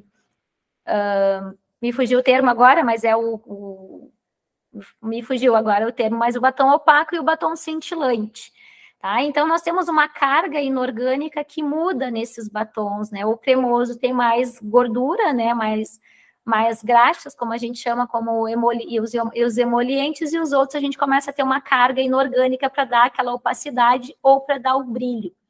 Né? Então, isso vai dificultando também a maneira de se analisar. E o que nós observamos nesses batons, né? Então, de maneira bem geral, aqui só para a gente ver que tem diferença e que é importante que seja estudado, nós observamos que as concentrações de alguns elementos, elas variam de acordo com o tipo de batom, né? Então, a gente observou que as concentrações de cádmio e chumbo, geralmente, elas são mais elevadas nas amostras de batom opaco do que nas de batom cremoso e nas de batom cintilante. Mas nós observamos, por exemplo, que as concentrações de chumbo são significativamente maiores nas amostras de batom cintilante. Então, nós também temos que observar, né, a composição, essas concentrações, elas não estariam fora das concentrações previstas na legislação, entretanto, são concentrações que, teoricamente, nós estamos ingerindo, né, possivelmente diariamente, né, dependendo do uso. Então, para que a gente saiba que existem fontes outras de contaminação desses elementos, né, além do que a gente já vem mencionando, né, dos processos industriais e tudo mais. Então, aqui são resultados que a gente fez para comparar os métodos desenvolvidos. Então, a gente desenvolveu um método buscando eliminar o uso do ácido fluorídrico, que também é um agente que a gente vem buscando cada vez mais diminuir o uso, né, no laboratório em função dos riscos de manuseio desses ácidos, mas aqui a gente já teve resultados e a gente não tem, né, divulgação de marca, nem de... Nós usamos no laboratório amostras aleatórias só caracterizando os tipos de batom para avaliar, né, e ter um método que atendesse a análise de todos esses tipos de batom para evitar erro, né, porque a gente vê muitas vezes que os erros estão atrelados de que o método foi desenvolvido para um determinado tipo de amostra e ele é aplicado sem a devida avaliação para outros tipos de amostra e a gente pode estar tendo interpretação de resultados equivocados. Bem, aqui eu trouxe também para a gente pensar um pouquinho, né, nessa questão de exposição e de alterações que a gente pode ter no organismo, outros elementos que não são metais, né, que não são considerados metais pesados ou metais tóxicos e potencialmente tóxicos, mas são os grupos dos não metais, né? Então, nós temos aqui, que eu mencionei lá no início, o iodo, que nós conhecemos como um elemento essencial para a nossa saúde, mas nós temos observado que, junto com o iodo na mesma família, nós encontramos concentrações em algumas amostras, concentrações relativamente elevadas de bromo, que é um elemento químico que não tem uma função biológica bem estabelecida e que a gente precisa, né, então, avaliar a ingesta diária desse elemento para ver se a gente não está tendo problemas. Até tem um trabalho que relata a competição do bromo com o iodo no metabolismo da glândula tireoide, relatando que ele pode prejudicar, né, o metabolismo em função dessa competição na glândula, né? Então, é importante que a gente estude. Nós temos alguns trabalhos do nosso grupo mostrando a importância desses métodos, tanto para análise de amostras de alimentos, quanto de material biológico, para avaliar como que esses elementos se comportam no organismo, né? Então, a gente vem mostrando que, dependendo do tipo de método que é utilizado para preparar as amostras, a gente pode ter erros na determinação desses elementos que podem ser perdidos durante o preparo da amostra, e assim eu vou ter uma informação equivocada. Então, nós temos desenvolvido métodos, né, que possibilitam a determinação desses elementos, por exemplo, em camarão, né? Então, a gente tem alguns relatos na literatura de avaliação de métodos para mercúrio, para chumbo, mas outros elementos diferentes, a gente não tem muita informação. Então, esse foi um trabalho que o nosso grupo fez para a determinação de bromo e iodo em amostras de camarão, e nós mostramos aqui que o método que é proposto na literatura, ele atende às expectativas quanto ao preparo das amostras, para quando a gente avalia só o tecido do camarão. Mas quando a gente desenvolveu um método, que é pelo nosso grupo, que ele possibilita que a gente avalie o tecido do camarão, o camarão com a casca e só a casca do camarão. E com isso nós observamos que as concentrações de bromo são muito maiores que as concentrações de iodo. Então, quando a gente consome frutos do mar, por exemplo, pensando em uma fonte de iodo, a gente tem que considerar que a gente também está sendo exposto a uma concentração relativamente elevada de bromo, e que essas concentrações variam do tecido para a casca, e as maiores concentrações, elas estão na casca do camarão, né? Assim como a concentração de iodo. Então, é importante que a gente tenha essas informações quando a gente pensa no consumo diário de vários elementos. Nós avaliamos vários outros tipos de alimentos e nós temos observado, né, que as concentrações de bromo, geralmente, elas são maiores e, às vezes, elas variam numa ampla faixa de concentração no mesmo tipo de alimento, e isso pode estar atrelado, por exemplo, à região de cultivo, né? Então, é preciso que a gente investigue se alguns agrotóxicos não estão sendo utilizados de maneira equivocada, ou que eles já foram proibidos e continuam sendo utilizados. Então, é importante, né, que a gente avalie essas informações para a gente não estar tendo outras fontes de exposição, né, para o nosso organismo sem ter o devido conhecimento, né? Então, aqui nós temos exemplos de amostras de arroz, que a concentração de bromo varia numa ampla faixa, assim como amostras de mel, né? Então, é importante que a gente investigue também as origens dessas concentrações. E, claro, né, que a gente também tem que pensar, e a gente vem fazendo isso aqui no nosso grupo, de avaliar o quanto esses elementos, depois que a gente ingere, o quanto dele está disponível e vai realmente entrar na nossa corrente sanguínea. Então, aqui esse é um exemplo de um trabalho que está sendo publicado, inclusive, essa semana.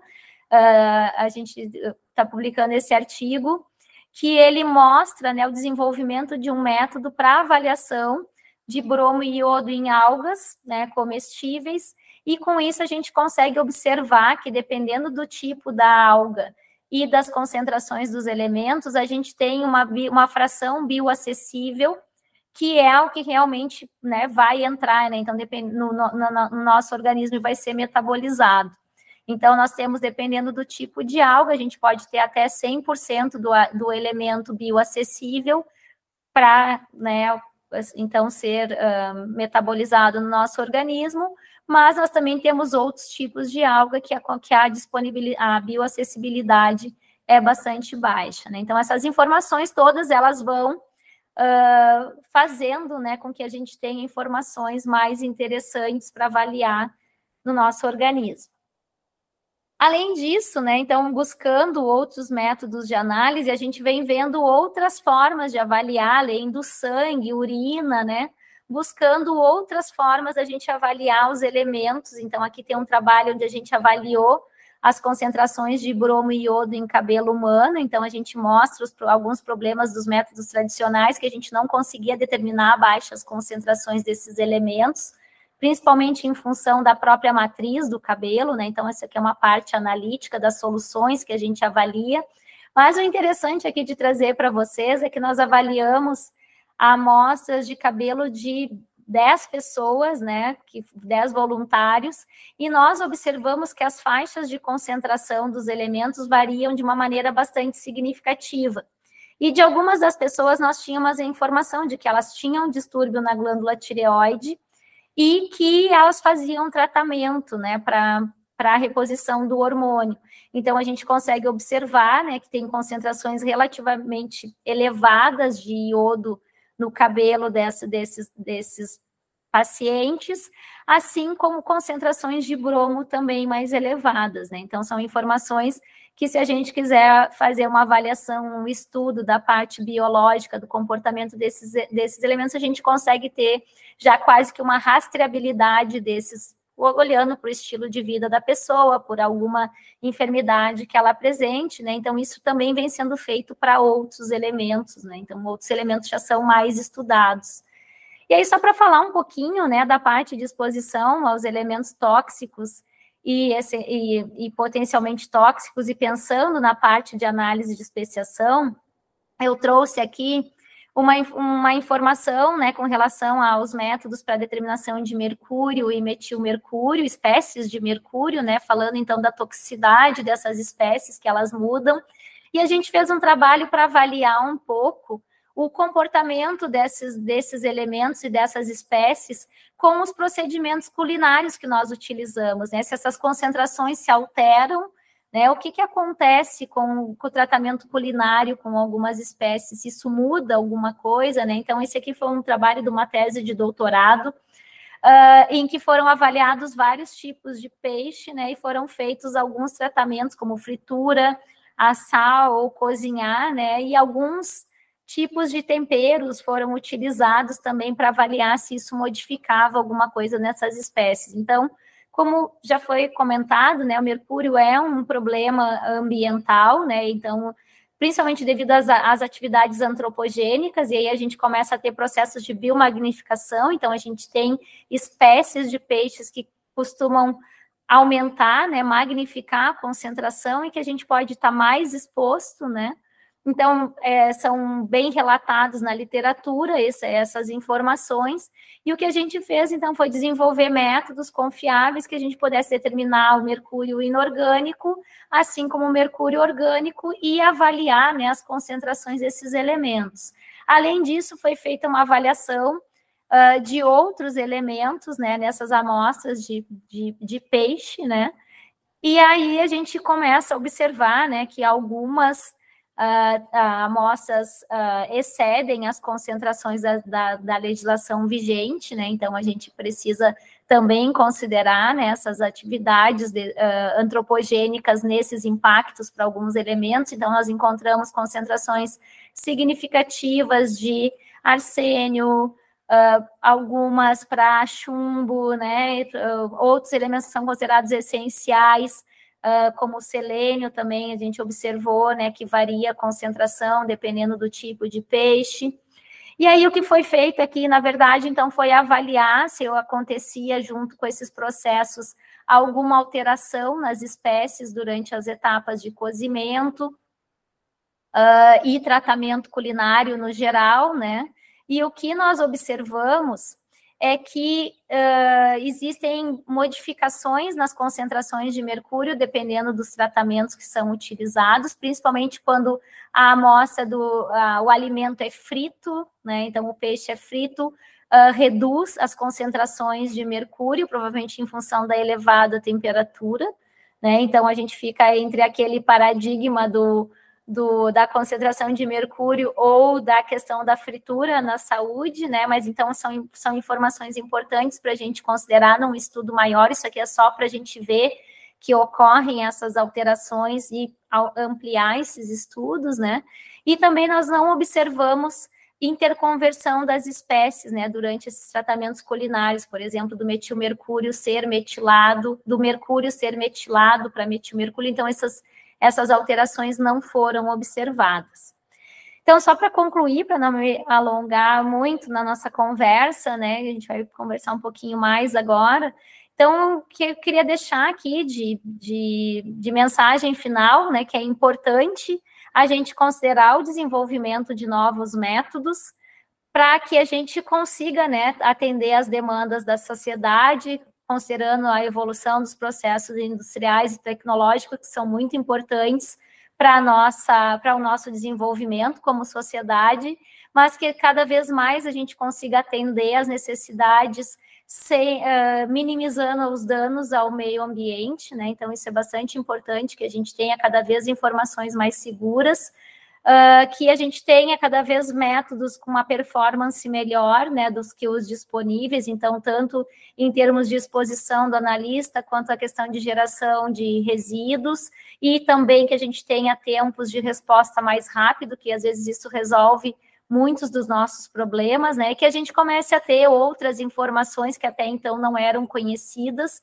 Isso também ajuda muito para que a gente consiga prever ou minimizar danos futuros, né? Então, isso é bastante importante, que a gente comece a estudar também os efeitos de outros elementos, outras espécies, a combinação, né, de exposição a mais de um elemento, mais de uma espécie, né, para que a gente consiga ter informações ainda não possíveis, né? E com certeza o desenvolvimento de outros métodos atende muito a essas demandas, né? Então, para finalizar, eu queria agradecer novamente pelo convite, por estar aqui, né? Que já aprendi bastante com a primeira palestra, e acho que é bom, né, a gente conhecer e saber o que é possível, o que ainda é necessário ser feito, né, para que a gente tenha diagnósticos também mais seguros. E aqui eu queria agradecer, né, ao meu grupo de pesquisa, que muitos dos resultados que a gente mostrou aqui são feitos, né, pelos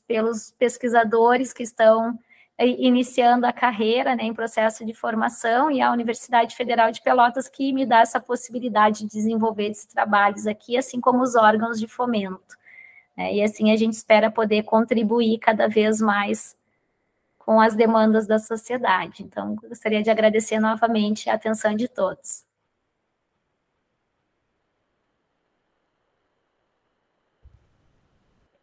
Bom, doutora, nós que agradecemos imensamente a oportunidade de aprender também com a senhora. Foi extremamente interessante, e com as duas, né? Duas doutoras que têm vários artigos publicados nas suas devidas áreas e que trouxeram para a gente uma visão nova, né? Eu, como farmacêutica, aprendi demais com a médica e com a química. Eu acho que toda a Sociedade Brasileira de Toxicologia os pesquisadores do país, com essas novas demandas que nós estamos tendo, com esses novos casos de intoxicação, e que a gente possa lidar melhor com isso.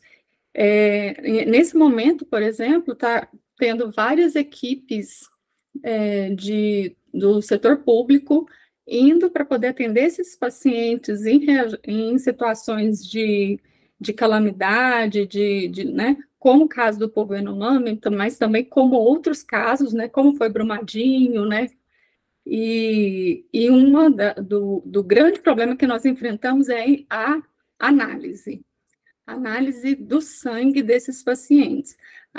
Eu trabalho hoje na Força Aérea e está tendo as missões para lá. E os profissionais que estão indo lá para montar o laboratório, porque tem o HCamp lá, que é o hospital, ele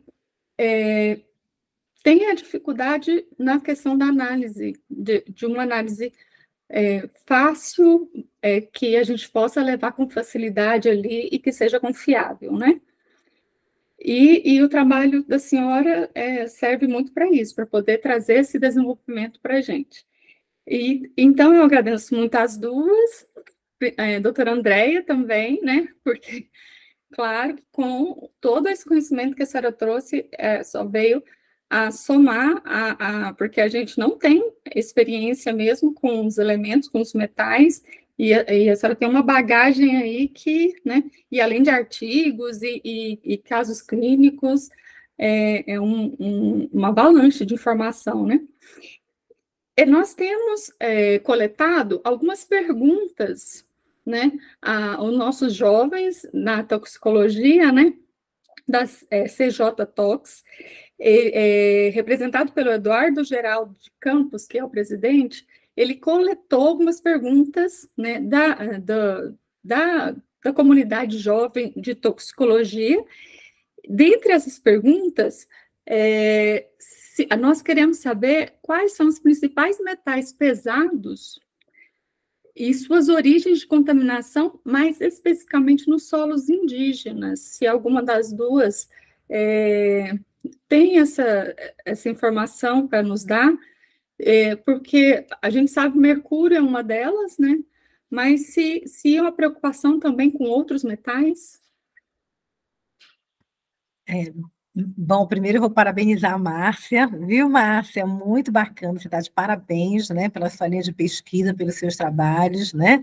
A gente, depois dessas aulas, a gente resolve que a gente não precisa comer mais nada, né? O grande problema é o que comer, né? Até o chocolate, puxa vida, a gente vai entrar na Páscoa. Né? Mas você está de parabéns, viu? Muito legal, muito esclarecedor, né? E é isso que complementa, a riqueza, né, do conhecimento. Eu vou falar um pouco, depois a Márcia complementa, tá? Assim, existem garimpos em diversas regiões do Brasil, tá? Cada região do Brasil com a sua característica. É lógico que garimpos dentro de terras indígenas, né, como a exemplo da terra Yanomami ou outra, né, etnia, deixa a população muito mais vulnerável, né, que teoricamente é uma terra que não deveria ter esse tipo de contaminação, e também é uma população, né, que também não vai ter todos os mecanismos de defesa que teoricamente nós temos, tá? Mas são seres humanos com detoxificação, né, com tudo que nós conseguimos fazer também, né, homens brancos ou homens indígenas, né, somos seres humanos e né, o organismo humano é um só, tá? Mas, assim, o que mais se descreve, né, é a respeito, se a gente falar de terra indígena, né, ou de Amazônia, é de intoxicação mercurial. Agora, se a gente falar de regiões de mineração, né, ou de outras possibilidades, né, a respeito de como, né, Minas, como Brumadinho, né, eu até participei do processo, né, de avaliação dos nossos trabalhadores de bombeiros que foram para Brumadinho ajudar, tá? Então, aí sim, a gente tem, né, uma tabela periódica, né, Márcia? Então, a gente tem de A a Z, tá? Eu acho que a grande dificuldade é você fazer diagnóstico correto e exame laboratorial, né, para fins humanos, né, com sangue e urina, e você tentar fazer realmente um screening populacional, tá? Márcia. Também queria agradecer de novo, né? Eu falei que para mim é um grande aprendizado. Eu acho que o bom da ciência e dessa parte científica é a gente poder conversar, né? E estar aprendendo. Eu acredito, né? E eu não fui buscar, não tenho essas informações das publicações mais recentes dessas avaliações. Eu acredito que tem um banco de dados desses últimos problemas relatados, né? Tanto lá de Brumadinho, essa tragédia que a gente teve, né? Em todos os sentidos. Eu acho que tem muito resultado que ainda não está publicado, e ao longo dos anos o que isso vai acontecer, né? Mas quando a gente pensa em elemento químico e o que pode estar acontecendo com eles, é interessante a gente ter um pouco da analogia de que eles são naturais, né? Eles estão no lugar, quer dizer, eles estavam nos lugares onde eles deveriam estar até o humano mexer e mudar, e às vezes esse impacto que faz com que a gente tenha uma exposição maior, né? Então, a atividade antropogênica faz com que a gente tenha que era uma distribuição natural dos elementos na crosta terrestre, teoricamente, ela começa a mudar, né, pelas nossas atividades, então eu começo a ter, por exemplo, pelo uso de combustíveis, até o momento que os catalisadores eram utilizados com chumbo, a gente começa a ter, né, o chumbo no ar, que vai acumular em outras plantas, em outros locais. E uma outra coisa que é interessante a gente olhar são as famílias dos elementos, né? Então, quando a gente pensa em mercúrio, geralmente a gente faz trabalho, a gente vai olhar na literatura, tem muitos trabalhos, mercúrio e cádmio, né? Assim como eu mostrei, bromo e iodo.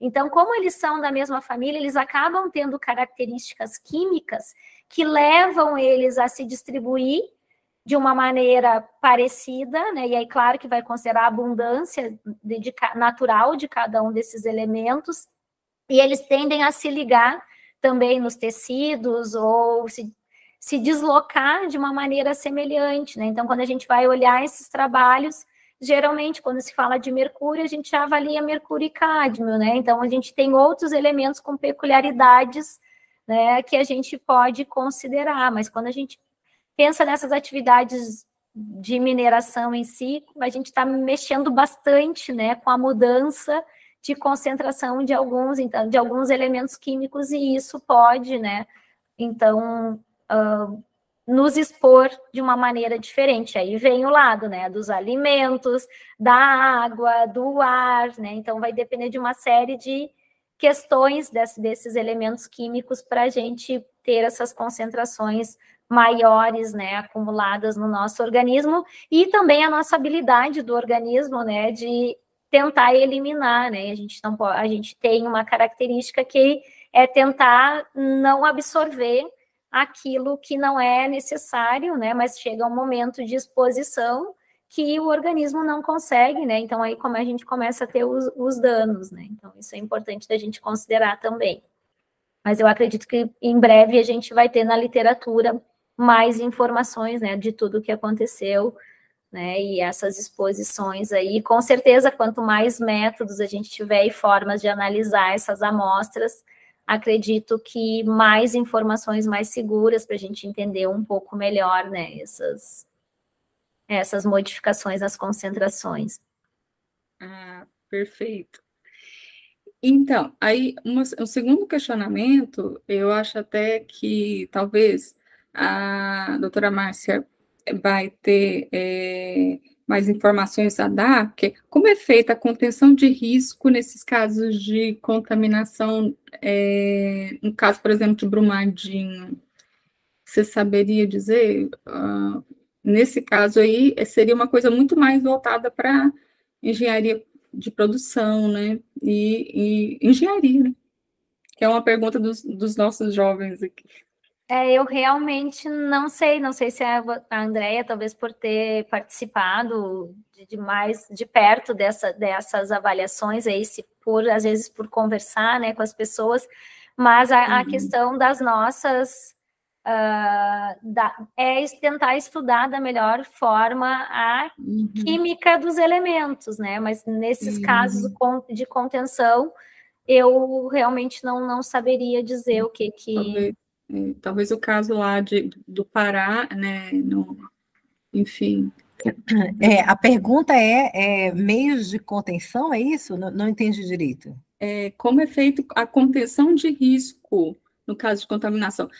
A gente poderia pensar ali no caso dos trabalhadores, porque, né? No caso, sim, no caso eu vou utilizar uma parte dos trabalhadores expostos, né, que foram os bombeiros, tá? Então, os bombeiros que naquele momento do acidente de Brumadinho, né, não sei se vocês lembram, né, das imagens, os bombeiros andando na lama, se arrastando, né, tentando resgatar as pessoas, animais, né, ou mesmo depois, né, retirar os corpos. Então, eles tiveram uma exposição muito grande, tá? E aí, eles foram avaliados, né? Então, todos os bombeiros que foram, independente de serem bombeiros de Minas ou de outro estado da federação, todos foram avaliados, né, para os grandes metais pesados, tá? Então, alguns tinham limites, né, acima do permitido, e o que ficou programado é que eles vão ser acompanhados, né? Não lembro, né, pelo menos na época que eu participei, pelo menos os nossos daqui de Brasília, ninguém precisou fazer lanche, né? Não teve uma grande contaminação. Tá? Então, eu não sei dizer se, né, lá de Minas, se depois daquele período, se teve alguém que precisou lá, tá? Mas, assim, em termos de acompanhamento desse grupo populacional que trabalhou, eles vão ficar sendo acompanhados, né, a cada 6 meses, não só do ponto de vista toxicológico, mas do ponto de vista clínico, né, geral, tá? Para fazer, né, diagnóstico de exclusão. Então, eu consigo falar a respeito dos bombeiros, né, que trabalharam lá, tá?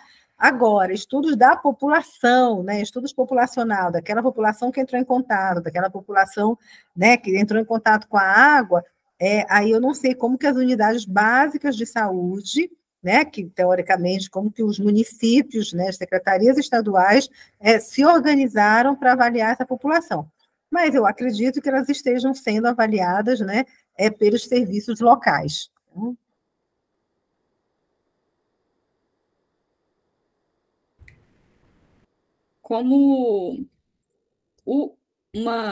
Eu tenho uma pergunta minha, né? Mas como última pergunta dos nossos jovens, os índios, né?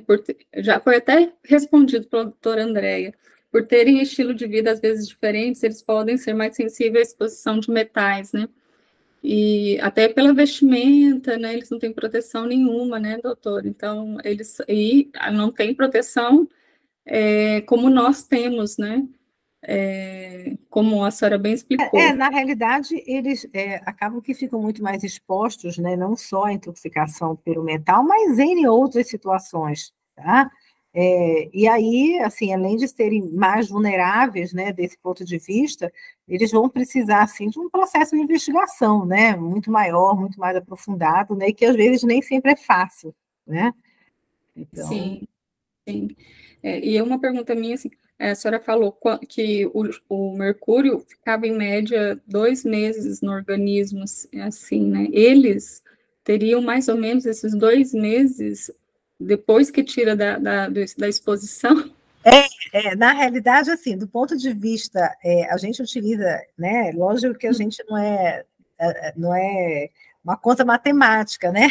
Mas em média, né, para fins principalmente ocupacionais, né, e populacionais, a gente imagina, né, que a gente vai ter uma melhor janela, né, Márcia, né, para que esse exame dê positivo, tá? E que você consiga realmente identificar, né, seja o metal em si, ou o seu metabólito, né, ou uma enzima, tá? Nesse período aí, né, de 2, 3 meses, né? Depois disso, ele já, né, circulou, então já está alocado nos órgãos-alvo, né? Então, por isso que a gente, principalmente em toxicologia, a gente não pode perder as janelas, né, de excelência. Tá?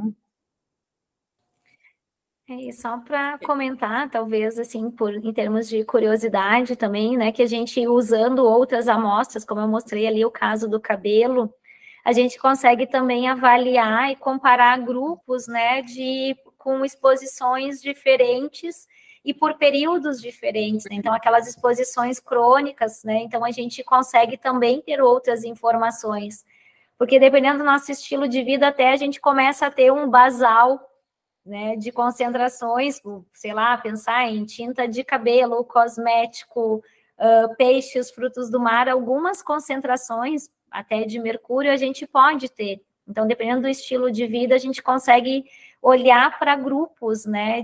Agora, quando a gente tem exposição aguda, se a gente souber o tempo de meia-vida desses elementos no organismo e o que ele vai ser metabolizado, dependendo da concentração, a gente consegue olhar aqueles picos lá no fio de cabelo. A gente tem um grupo de pesquisa que desenvolveu um trabalho para quimioterápico à base de platina.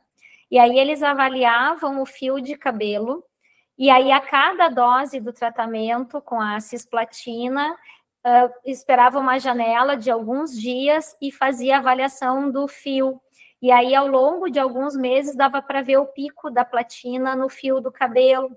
Então, tem outras estratégias que a combinação da ciência, que eu acho que é isso que a gente está querendo mostrar um pouco aqui também, né, do quanto isso pode ajudar na qualidade de vida, né, de populações mais expostas, ou por questão de mineração, ou por questões de regiões industriais, né? Então, ou regiões que já têm elementos numa abundância química diferente, ou até por um próprio tratamento de saúde, que a gente consegue observar alguns comportamentos e saber até por onde esses elementos passaram, que forma química eles estão, né? Então, é interessante que a gente veja essas exposições, né? Então, para mercúrio, eu não sei se tem algum estudo desse tipo, mas agora, falando, eu lembrei desse da platina, que são desenvolvimentos que seriam interessantes para a gente avaliar essas exposições, né?